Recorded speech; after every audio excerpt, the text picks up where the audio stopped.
Bendiciones, ¿cómo están? Bueno, aquí les traigo la segunda parte del conferencista Daniel Stulin. Esta segunda parte fue subido el mismo día 14 de diciembre de 2019. Ahí está. Y tiene duración de 47 minutos y un poquito más de segundos. Aunque es un poco larguito. Hay otro más largo que solamente voy a dejar el link en la descripción abajo. Bueno, véanlo, tomen interés de conocer los planes malvados de los amos del mundo, ya que estamos pasando momentos difíciles. Se cumple ante nuestra vista lo que habló este señor, porque él conoce mucho de los planes de los poderes del mundo, de los Illuminatis, Bilderberg, en fin, de la élite mundial. De principio a fin, véanlo, porque al terminar esta conferencia habla muy importante, pero muy interesante. Y también les voy a dejar el link de otro video en la descripción abajo, porque es bastante largo. Este video fue subido el 11 de junio 2019, también el año pasado. Tiene duración de 1 hora con 34 minutos, pero yo escuché con tranquilidad y paciencia esta intervención del señor Stulin. Realmente este señor el año pasado, en 2019, habló de la quiebra económica en el mundo. Ahora vemos, ahí está. Y también habló de las guerras biológicas que vendrían, de las bacterias mortales que mataría a miles de personas, incluso a millones. Así habló este señor, y hoy se cumple. Es bastante largo este video, pero ¿por qué no puedes tener esa disposición para conocer cómo se está llevando los planes malvados de los amos del mundo? Además, hay que tomarlo como un estudio. Nos sirve de mucho a los cristianos, sobre todo a los líderes, a los pastores que guían a las iglesias, para que puedan enseñar y abrir los ojos a los oyentes en la iglesia, porque no conocen, no saben los cristianos en el mundo, ni los mismos pastores no se interesan a estudiar estos temas. Bueno, aquí les dejo el video y no se olviden de ver este video de 1 hora 34 minutos. Dejo el link abajo en la descripción. Aquí les dejo, hasta otro momento, mis hermanos. La segunda disertación del doctor Stulin. Buenas tardes otra vez. Mi segunda intervención de más o menos media hora. Yo quiero empezar con algunos de los apuntes que estaba tomando mientras los demás participantes estaban hablando. Después con esto, dado que entra bien dentro de lo que yo quería comentar, ser agente de inteligencia es tener buenos reflejos. Comentamos al principio, me parece, Arcadio lo comentó, el tema de conversar, que Nicolás Maduro está dispuesto a sentarse y a conversar con Trump. Lo que pasa es que para poder conversar con quien sea, tú tienes que tener que proponerles algo. ¿Qué es lo que está proponiendo Venezuela a Estados Unidos? Convivencia y paz. ¿Qué quiere decir esto? ¿Que prometéis no invadir a Estados Unidos? ¿Qué significa eso? Entonces, en ese sentido, vuelvo a repetir, para poder sentarse hay que tener muy claro quiénes sois, cuál es el camino que tenéis, el rumbo, ¿no? de tomar en el futuro, cuál es vuestro modelo civilizatorio de país y de región, y con esto sentarse y proponer. Porque por encima de todo, a Estados Unidos lo que ellos necesitan, Estados Unidos, hablo de Trump, no Estados Unidos liberal financista, lo que necesitan ellos es tener una retaguardia segura. Cualquier militar entiende que la retaguardia es algo que tú nunca puedes entregar a tu enemigo. Duque y Donald Trump no son miembros del mismo equipo. Trump odia a Duque, porque Duque es el producto del Fondo Monetario Internacional. Fondo Monetario Internacional, Banco Mundial, Reserva Federal Americano, Banco Central Europeo, G7, OTAN, Davos, cualquier organización que estáis viendo, porque muchas veces la gente dice, este Trump es un loco. Se pelea con Canadá, se pelea con Inglaterra, se pelea con Francia, se pelea con OTAN, se sienta con el director general de OTAN y le insulta en los primeros 5 minutos antes que le traen el café. Habéis seguramente visto la foto, ¿no?, infame o famosa de Donald Trump en el reunión de G7 sentado con los brazos cruzados a los demás líderes mirándole con el odio profundo, y también la incapacidad de hacer nada porque Estados Unidos sigue siendo Estados Unidos. Entonces, en este sentido, tenemos que otra vez, vuelvo a lo que yo comenté en la primera parte, entender que Trump es el enemigo de toda esa gente. No son el mismo equipo. Trump llegó a la presidencia con 2 objetivos muy bien marcados. Uno, desmontaje del modelo Bretton Woods, que es el modelo de sus enemigos. El modelo basado en la expansión infinita planetaria. Y como planeta Tierra es un espacio limitado, tú no puedes seguir expandiéndose. En ese sentido, Trump vuelve a repetir uno de sus objetivos de desmontaje de Bretton Woods. Y otro objetivo es desmontaje del modelo petrodólar. Porque petrodólar es otra vez es el elemento de sus enemigos, los liberales banqueros financistas. Y lo que estamos viendo en el mundo, que el gobierno americano, lo comentó Putin, lo comentaron muchos líderes políticos, que está usando, lo comentó Xi Jinping, está usando el dólar como arma de destrucción masiva. Pero también tienes que daros cuenta que Trump de inconsciente no tiene absolutamente nada. Es un tipo absolutamente cuerdo. Ha ganado 17 candidatos del Partido Republicano, promovidos todos por el Estado profundo. Ha ganado Hillary Clinton y está desmantelando el viejo sistema liberal financista. Absolutamente solo. Y lo está haciendo, gracias a Dios, bastante bien. Y no estoy hablando o alabando a Trump, sino diciendo que sin este tipo mi país, Rusia, estaría ya desmantelado en pequeños trocitos y pedacitos, porque desafortunadamente no somos la potencia planetaria de la Unión Soviética. Vuelvo a repetir, lo que estamos viendo, desmontaje de Bretton Woods, de petrodólar, es trabajo de Donald Trump. ¿Qué viene después? Es una buena pregunta. La necesidad de crear un modelo alternativo es lo que vamos a ver a partir de finales del primer año del segundo mandato de Donald Trump. Es decir, Trump va a ganar, sí va a ganar. Y después, estas grandes potencias, imperios mundiales, van a sentarse en una mesa redonda, planetaria, y definir y decidir cómo va a ser este modelo alternativo. ¿Quién va a sentarse en esta mesa redonda? Rusia, yo no lo sé en este momento, porque para sentarse en una mesa del poder planetario, no estoy hablando de países, sino proyectos globales.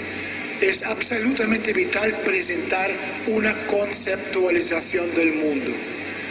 Un proyecto global planetario, para poder sentarse en esta mesa, se define por 3 cosas. 1, la visión del futuro, conceptual, el poderío económico planetario y el poderío de inteligencia planetaria. En este sentido, por ejemplo, Alemania no puede sentarse en esta mesa porque Alemania, por mucha economía que podría tener, es un país invadido por Estados Unidos, exactamente como Japón. Entonces, en esta mesa Rusia va a sentarse, depende si somos capaces de diseñar y presentar un modelo conceptual. China sí, porque los chinos tienen una visión conceptual para ellos. India, por siendo un país de 1,5 mil millones también. Entonces la pregunta es, Estados Unidos va a sentarse, aquí tengo el nombre, Daniel Stulin, pero imaginemos que ahí viene el nombre de Estados Unidos. ¿Quién se sienta en esta silla? Parece decir el que controla el país, ¿verdad?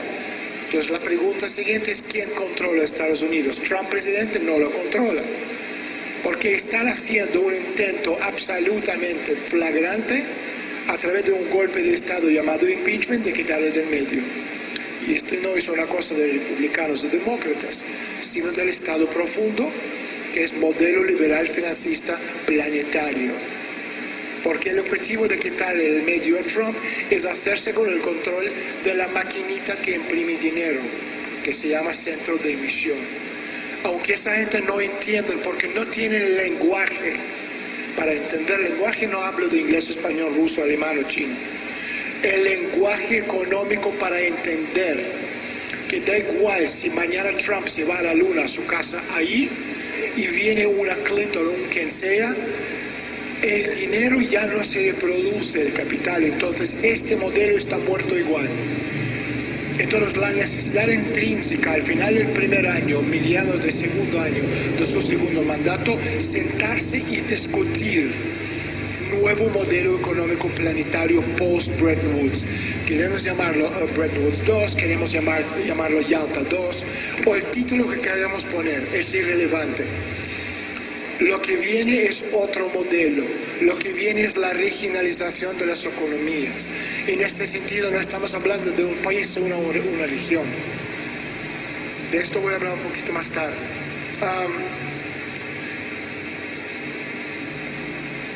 ¿Quién habló del modelo constitucional? Arcadio me parece, ¿no? Tú hablaste del modelo constitucional. Yo apunté que esto está bien si estamos hablando de un país. Si estamos hablando del mundo post-Estado-Nación, si estamos hablando del mundo post-Westfalia, donde ya no habrá países, sino regiones económicas, estamos viendo esta quiebra de este modelo. Entonces, ¿cómo se define el concepto de la Constitución? Es una pregunta abierta. Yo no lo sé, yo no soy constitucionalista. Y por eso poder contar con el apoyo y el respaldo del Tribunal Supremo de Justicia es un punto absolutamente vital a favor de lo que estamos haciendo, buscando este modelo civilizatorio futuro para Venezuela. Porque ¿cómo lo vamos a definir si la Constitución es de un país? Y si dentro de poco ya no habrá esto como concepto, sino un concepto absolutamente distinto. Lo que estamos viviendo ahora, como ejemplo, hemos vivido solo 2 veces en los últimos 2000 años. La primera entre siglos 4 y 6, cuando murió el viejo orden y nació el feudalismo, y en este sentido todo este viejo orden murió y desapareció. Y la segunda vez entre siglos XVI y XVII, el paso del feudalismo al modelo capitalista, pero como era modelo vertical, entonces el concepto, las figuras sobrevivieron, pero murió el modelo. Entonces estamos ahora mismo en este modelo de post-Estado-Nación, que viene con todas las necesidades de redefinir todos los conceptos, debido al auge de inteligencia artificial, de transhumanismo, de posthumanismo, de esta mezcla que vamos a hacer nosotros dentro de no mucho tiempo. El hombre máquina, el hombre que no es un ser humano con nuestra chispa divina de la razón, sino otra cosa. El proyecto que se llama Singularity o Convergencia. Y este es un proyecto de los Illuminati americanos. Nano Bio Infocogno, NBIC. Nano Bioinfocogno, el 6º y 7º desarrollo tecnológico. Entonces, dentro de este mundo muy, muy nuevo, que está empujando contra los vaivenes tradicionales de la historia, tendremos que redefinir el mundo de lo que es el ser humano. Yo comenté al principio de mi primera intervención de una salida de la crisis que estamos viviendo es una guerra termonuclear. Esto lo quiere la familia real británica. Eliminar 4, 5, 6 mil millones de personas, reorganizar el mundo a nivel mucho más pequeño. Sé que suena absolutamente incomprensible, pero la guerra, no regional pequeña, sino grande, desgrava deudas y responsabilidades.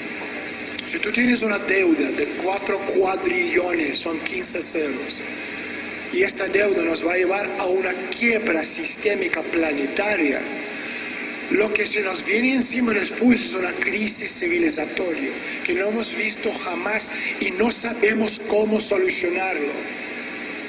Vuelvo a repetir, mi especialidad es inteligencia conceptual. Creo modelos que definen el futuro. Definir el modelo no basado en información visible en los medios de comunicación, que no me interesa, sino lo invisible.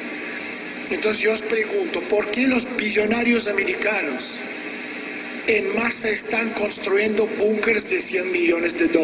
¿Habéis visto esto o no? Si no lo habéis visto, lo podéis comprobarlo en Google. $100 millones los costes de los búnkers subterráneos. Si tú tienes mucho dinero, por $100 millones puedes comprar una isla preciosa en el Caribe, donde sea, mirar la puesta del sol mientras estás tomando una margarita. No, prefieren vivir como ratas bajo tierra. ¿Por qué?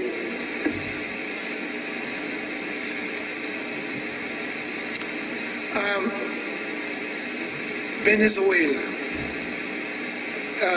Hablamos de la crisis alimentaria y la necesidad de tener a una Venezuela que puede sostener al país después de la crisis a nivel de la comida. Si miramos en Estados Unidos, por ejemplo, los pequeños y medianos granjeros están en quiebra casi todos, por muchos factores. Sobre todo ahora mismo en la guerra, que no es una guerra, luego cuento y lo explico, entre Estados Unidos y China, pero también por el factor de cambio climático. Yo no estoy hablando de esta loca de atar de 16 años que está cruzando un Atlántico en un catamarán, Greta, no sé qué, cómo se lo ha pedido. Yo estoy hablando de cambio, estamos ahora mismo en el periodo de 100.000 años de enfriamiento global. Y esta semana, que es la semana de Thanksgiving en Estados Unidos, estamos viendo las nevadas de 10-15 centímetros y temperaturas de 15-20 bajo cero. No ha visto en los últimos 200 años. Esto quiere decir que por un lado tenemos los fenómenos naturales y la quiebra sistémica de los granjeros como consecuencia de todo lo que estamos viendo, y por otro lado, controlar la alimentación es la forma que la élite tiene que controlar al ser humano. Nosotros podemos acostumbrarnos a frío, a calor, a lo que sea, a falta de aire, pero uno no puede nunca acostumbrarse a tener hambre. Yo necesito comer todos los días, por fuerza, quiero o no. Entonces, cuando estamos hablando de Venezuela, la conferencia que hicimos hace 2 meses en la alcaldía de Ladino Labrador, en Santa Bárbara. Zulia es una tierra que tiene 300.000 hectáreas sembrables ya de tierra. Estos 300.000 hectáreas dan de comer a 30 millones de venezolanos. Obviamente hace falta seguridad tanto a nivel de Fuerzas Armadas como una visión ideológica del gobierno. Vamos a decir la verdad, el gobierno en este momento está improvisando todos los días. Tú no puedes enfrentarte a una crisis civilizatoria que estamos viviendo sin tener una hoja de ruta. ¿Me explico o no? Es absolutamente vital. Y vuelvo a repetir, no hay tiempo. Esto viene ya. Y hay que tener tanto las leyes como seguridad ya montado, preparado y estructurada para poder, cuando llegue la crisis dentro de un año y medio como muy tarde, estamos ya en marcha. Y aquí no es solo cuestión de tener comida o sembrar la tierra. Si miramos Venezuela como país desde arriba, no tenéis ninguna infraestructura, no existe. Si no llegamos aquí en el avión privado, ¿cómo llegamos a Maracaibo de Caracas? Andando, en bicicleta, en Vespa, en coche. ¿Cómo llegamos de punto A a punto B? Hace falta infraestructura. La infraestructura cuesta dinero. Cuando estamos hablando de grandes proyectos, estamos hablando de un nuevo modelo económico. Tenemos el ejemplo de la Unión Soviética, donde en los años 20 del siglo pasado, después de la Revolución Soviética en 1917, los que heredaron el país donde 80% de la gente vivían en una situación agraria, con 90% de analfabetismo. En una generación, en 20 años, de 1917 hasta la guerra 1941, esto se convirtió en 100% gente alfabeta. Entonces, ¿cómo la Unión Soviética en el periodo de post Primera Guerra Mundial, post revolución, con las potencias occidentales deseando de repartirlo y destruirlo, bloqueado e embargado, desde 1917 hasta ahora, esto no ha cambiado, no sois los únicos. Ha podido en una generación y medio, 2 generaciones, con una guerra por medio que mató a 26 millones de mis conciudadanos, es decir, casi una Venezuela entera, desapareció. En los años 50 era la segunda potencia económica y tecnológica mundial, primera en el espacio con el proyecto atómico en marcha. Porque nosotros, sobre todo Stalin, diseñó un concepto económico de 2 contornos, que venía de China, estamos hablando del siglo XII, donde un contorno que se llamaba Yuan Bao era moneda de bronce, que te permitiría comprar, que sea huevos de gallina o lo que sea. Y otro contorno era dinero en papel, que básicamente era un documento con la firma en rojo del emperador, que no era como concepto occidental la monetización del tiempo, porque inventó Isaac Newton, sino el concepto de la energía de grandes sueños de la nación, que movía grandes proyectos, que sea, carreteras, que sea, presas, etcétera, etcétera. En la época soviética el proyecto atómico o proyecto espacial. Entonces, en este sentido, este concepto del mundo post-crisis, post-Bretton Woods, post-modelo actual, nosotros no podemos llevarlo a cabo en Rusia, porque Rusia hoy en día está en las manos y las garras de liberales banqueros financistas. La directora del Banco Central ruso trabaja directamente para el Fondo Monetario Internacional. El modelo económico ruso no se escribe en el Kremlin, se escribe en las oficinas del Fondo Monetario. Tú no puedes invertir en Rusia en rublos, te estás obligado a invertir en dólares. ¿Qué clase de país independiente soberano somos? Vuelvo a repetir, no somos la Unión Soviética. Toda la parcela, desde primer ministro hasta la parcela económica, planificación económica, financiera, todo esto está en las manos de los enemigos de mi patria. Pero nosotros tenemos a mucha gente en Rusia que crecieron, nacieron, estudiaron, la gente que tiene hoy 60, 70 años de edad, grandísimos economistas. Porque cuando yo hablaba del lenguaje, la diferencia entre Occidente y nosotros, nuestra economía está basada en los estudios y modelos de Karl Marx y Adam Smith, donde el concepto del límite de crecimiento estaba bien entendido. En el Occidente, en el mundo capitalista, no podían aceptar el concepto del límite de crecimiento. Entonces eliminaron la parte política y crearon una ciencia que lo llamaron pseudociencia economics. Y nosotros en la Unión Soviética tenemos una ciencia que se llama politeconomía. Por eso en Occidente da igual en qué país. Su lenguaje es de economics, del modelo quebrado. Porque los think tanks, fundaciones, las escuelas de negocio, el gobierno, burocracia, Wall Street, Fondo Monetario, Banco Mundial, ellos hablan el lenguaje muerto de un modelo en quiebra. Y por eso nosotros necesitamos que gane Trump segundo mandato, porque sin él Putin no tiene la capacidad. Y los que preguntan, bueno, ¿por qué entonces no echa a la directora del Banco Central y pone una que es patriota? Muy sencillo. Como yo comenté en la primera presentación, el cielo es uno, el modelo planetario es uno. Si Putin mañana elimina a la directora del Banco Central, se llama Nabiulina, y pone uno patriota, que puede ser Glaser, por ejemplo, inmediatamente el Fondo Monetario Internacional emite un informe que dice que como el gobierno ruso soberano ha puesto en su sitio una persona incompetente, traducción antimodelo liberal, los bonos de Estado bajan a nivel de basura, el rating, mejor dicho, de Rusia. Y como ninguna empresa puede tener un rating calificación, ¿no?, más alto que el gobierno soberano, se nos quiebra la economía en 24 horas. ¿Me explico? Entonces Trump y Putin están rodeados de enemigos.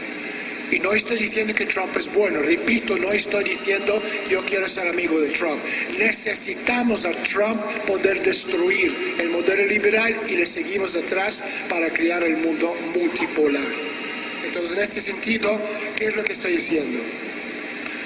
Podemos usar a Venezuela, en el buen sentido de la palabra, como la tierra fértil de criar aquí el modelo alternativo post-crisis, no Bretton Woods, no liberal financista, basado en todo el conocimiento que hemos adquirido a lo largo de la Unión Soviética, que funciona de maravilla.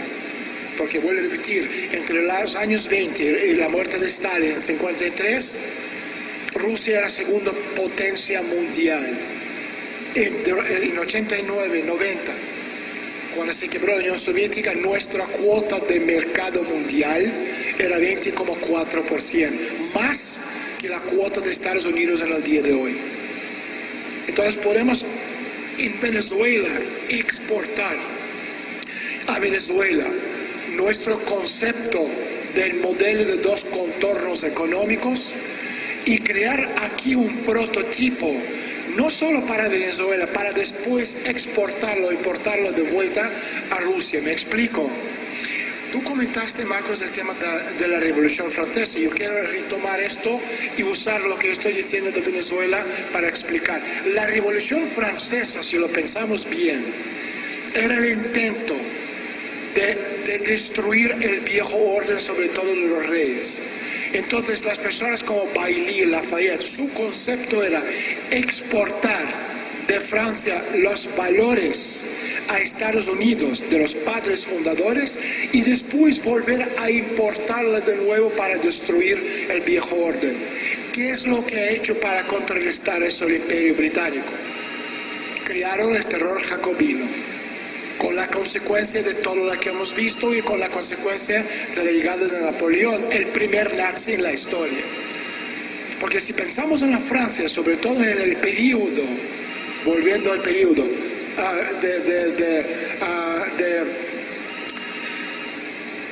de Luis VII, ¿ok? Estamos hablando de periodo post tratado de Florencia. Estamos hablando de Francia que se erigió y se levantó como gran potencia y que tenía su enemigo principal en Inglaterra. Era la primera potencia en el mundo, tanto a nivel de población que se dobló y estamos hablando de una generación, se dobló la población de Francia. Con la consecuencia del Imperio Británico, la necesidad de destruirlo. Entonces, si antes de las guerras napoleónicas Francia solo tiene un enemigo, después de las guerras napoleónicas, Europa entera estaba destruido y se quedó en pie, ¿quién? El Imperio Británico. El enemigo principal de todo lo que estamos viendo. En América Latina, el enemigo principal de Venezuela y de los demás países no es Estados Unidos, es el Imperio Británico. Y si miramos a lo largo de la historia, ¿quién estaba detrás? Yo no estoy hablando de lo que se ve en la fachada, sino lo que está en la sombra. Siempre ha sido el Imperio Británico. Y podemos decir todo lo que queremos de los grandes próceres venezolanos, que sea Bolívar o quien sea. Y Bolívar se ha hecho inmortal porque se dio cuenta a tiempo cómo el Imperio Británico le estaba manipulando como una herramienta del poder británico. Y se rebeló. Y esto es lo que le ha hecho inmortal, porque lo vio a tiempo.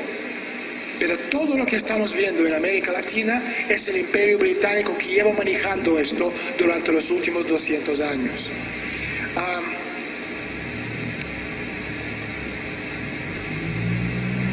Tú comentaste, Marcos, el tema de la retaguardia, diciendo que sectores financieros que quieren dominar el mundo.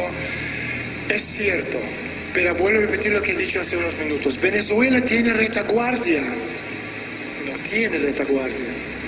¿Quién es la retaguardia de Venezuela? No se sabe. Un país sin la retaguardia no puede sobrevivir.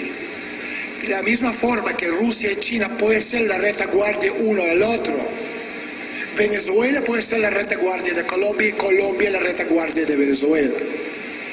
Venezuela quiere tener acuerdos y su negocio, su visión es hacia el mundo asiático, es cierto, ¿no? Para poder llegar ahí necesitáis acceso al Pacífico. Ahí está Colombia. Lo que necesita Venezuela es desarrollo tecnológico, desarrollo industrial, la infraestructura.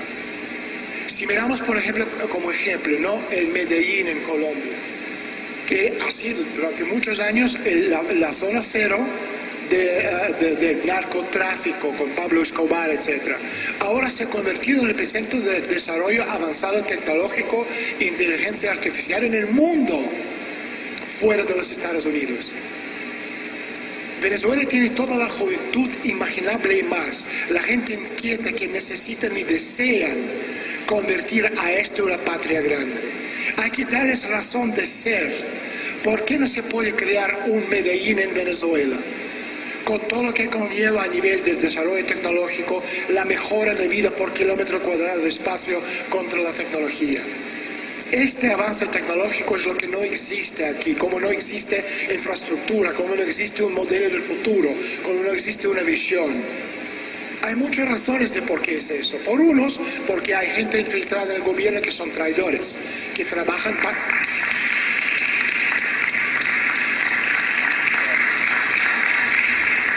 Creo que es absolutamente obvio, cualquiera con dos dedos de frente. Muchas de las cosas que estamos comentando no le llegan nunca a Nicolás Maduro.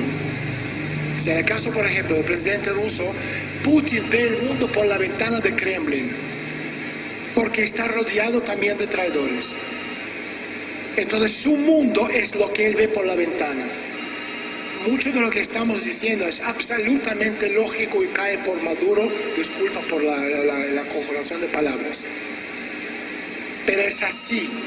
Entonces, si estamos hablando de manera sensata, eso absolutamente le debería interesar al presidente del gobierno. Porque estamos hablando de un modelo civilizatorio del futuro para Venezuela, bienestar, como dijo el alcalde. Entonces la pregunta es, ¿cuál es la imagen de la victoria de Venezuela? ¿Quién estaba hablando de este faro de luz? ¿Quién lo decía? No me acuerdo. O sea, es decir, necesitamos diseñar una imagen de la victoria física y visual. ¿En qué consiste? Por ejemplo, en Rusia estamos estudiando un proyecto civilizatorio con China. ¿Y cuál es esta imagen? Es un velero. Y Xi Jinping lo comentó, un velero necesita la energía de viento. Esta energía de viento es el modelo conceptual nuestro, ruso, porque chinos no tienen ningún modelo conceptual, nunca han diseñado nada civilizatorio en sus 5.000 años de historia. Nosotros sí.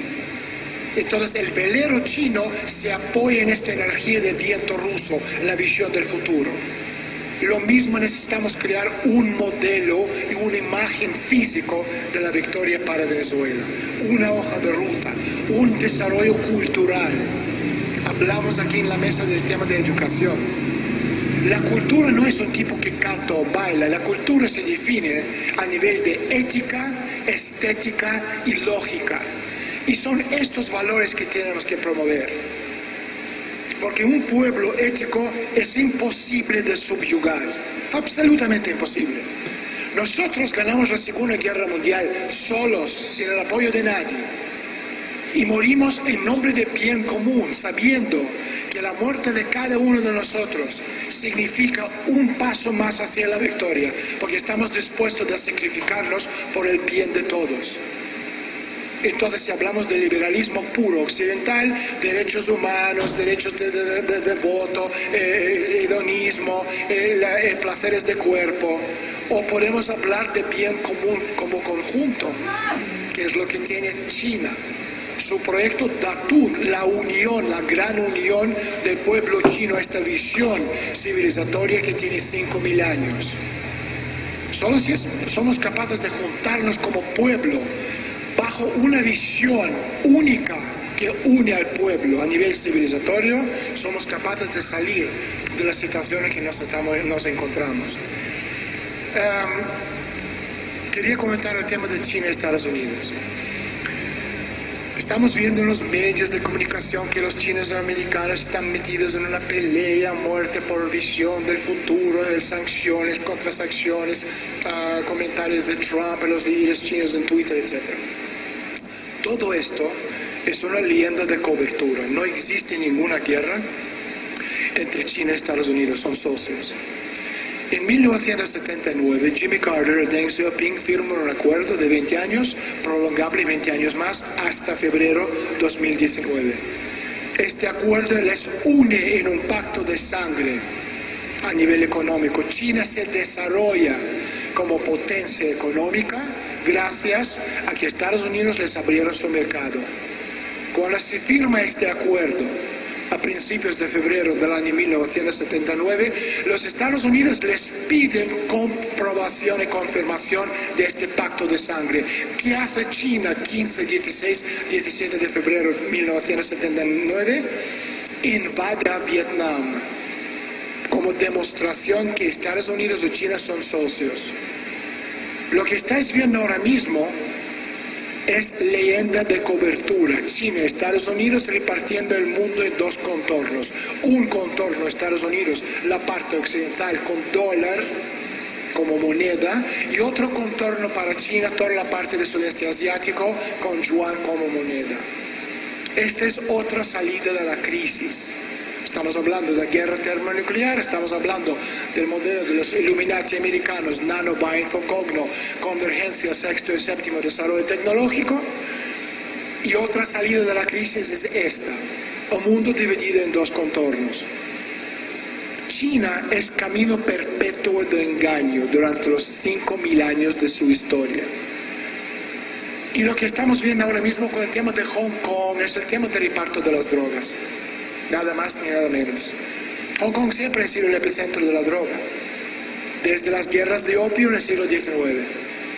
¿Quién controla qué porcentaje? Porque la droga es el lubricante de la economía mundial, que mueve al año 950 mil millones de dólares en dinero en efectivo. Y también Taiwán, porque la Unión China, la Gran Datun, es la unión de todos los territorios del pueblo Macao, China, Taiwán y Hong Kong. Por eso nunca de los nunca los americanos se atreverían a defender a Hong Kong o defender a Taiwán de verdad, porque los chinos sí estarían dispuestos a irse a la guerra caliente. Porque son territorios de la necesidad de China irse hacia lo que ellos llaman, a nivel de su proyecto civilizatorio celeste, Gran Datun. Entonces lo que estamos viendo ahora mismo por el tema de Taiwán, el tema de Hong Kong, sobre todo Taiwán, es el reparto. ¿Cuánto dinero China va a pagar a Estados Unidos para que Estados Unidos les venda Taiwán? El precio es más o menos 5.000 billones de dólares. ¿Por qué? Porque estamos hablando de intereses, no valores. Y esto es muy importante entender. Y desafortunadamente, lo mismo yo puedo decir de mi país, Rusia, hoy en día país liberal financista.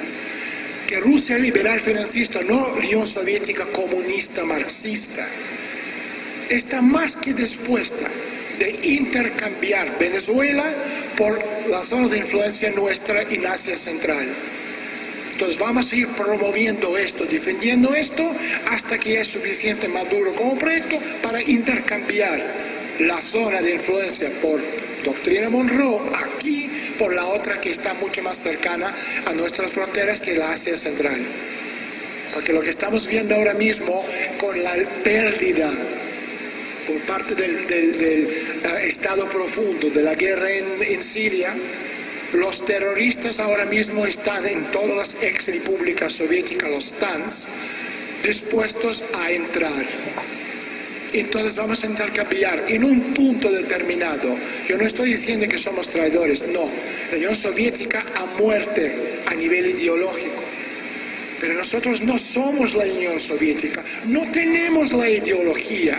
Nuestra Constitución lo escribieron los americanos después de la quiebra de la Unión Soviética. No lo sabías, ¿verdad? Estamos prohibidos tener una ideología.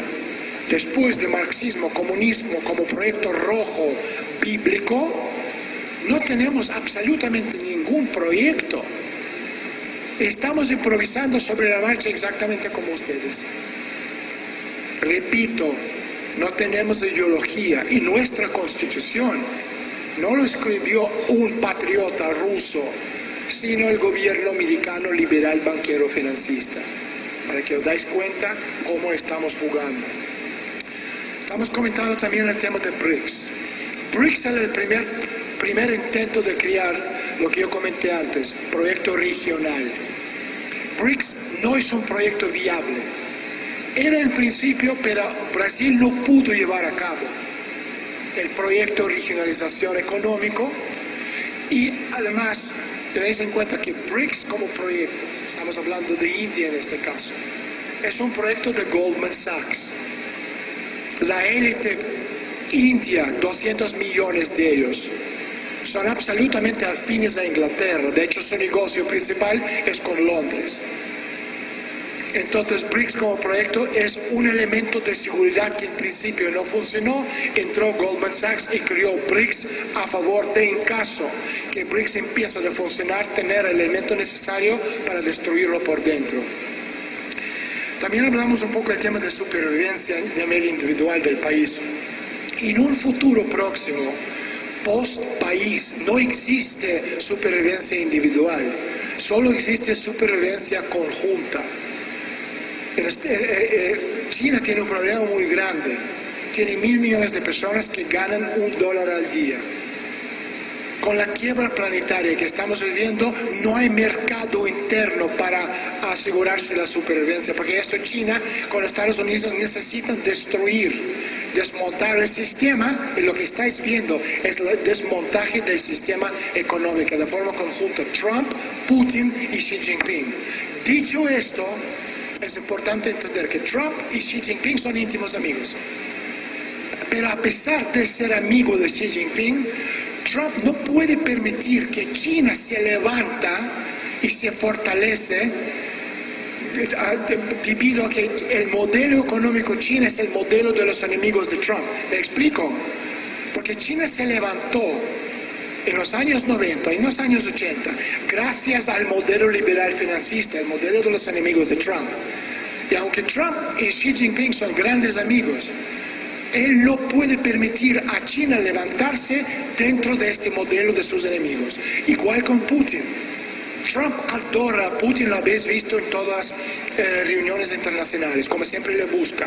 Pero a pesar de que le encanta Putin a título personal, él no puede permitir a Rusia seguir el paso del liberalismo. Por esto van poniendo sanción tras sanción tras sanción. ¿Por qué? Porque Trump está empujando a Putin a actuar, desmontar en su país, en Rusia, el modelo liberal. ¿Me explico? ¿Me explico o no me explico? Y por eso es importante, no dividimos el mundo en bueno o malo, liberales o capitalistas para socialistas. No existe más este concepto. Trump es amigo de Xi Jinping y Putin, a pesar de ser amigo personal, no puede permitir a esa gente seguir avanzando dentro del modelo de sus enemigos. Lo necesita destruir y estamos viendo cómo lo está haciendo. Me quedan 5 minutos, ya voy terminando.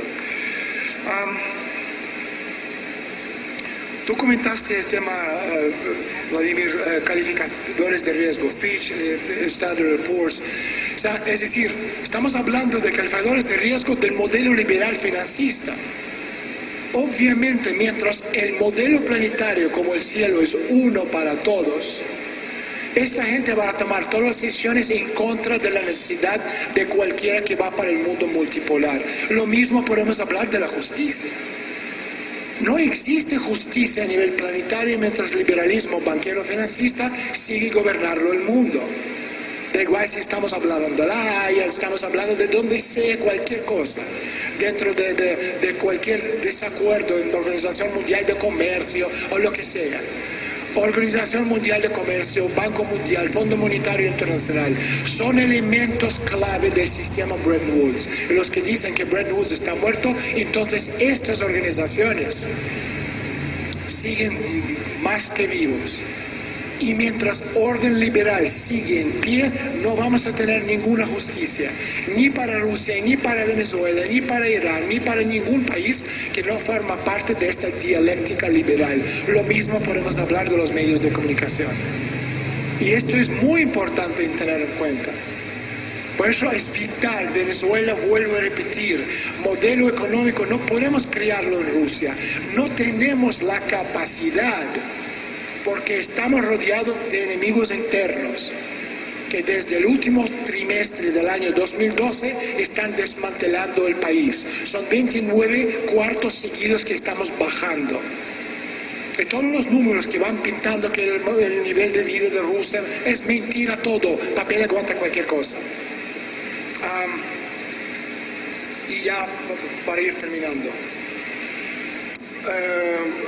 comentaste seguido que no dejaron entrar a los magistrados, entre ellos Arcadio de TSJ en una conferencia. Obviamente, pero ¿cómo van a dejar entrar si Perú y los demás países fueron parte del modelo liberal financista? ¿Cómo van a dejar entrar? Por eso hay que crear, vuelvo a repetir, un mundo post el modelo liberal financista.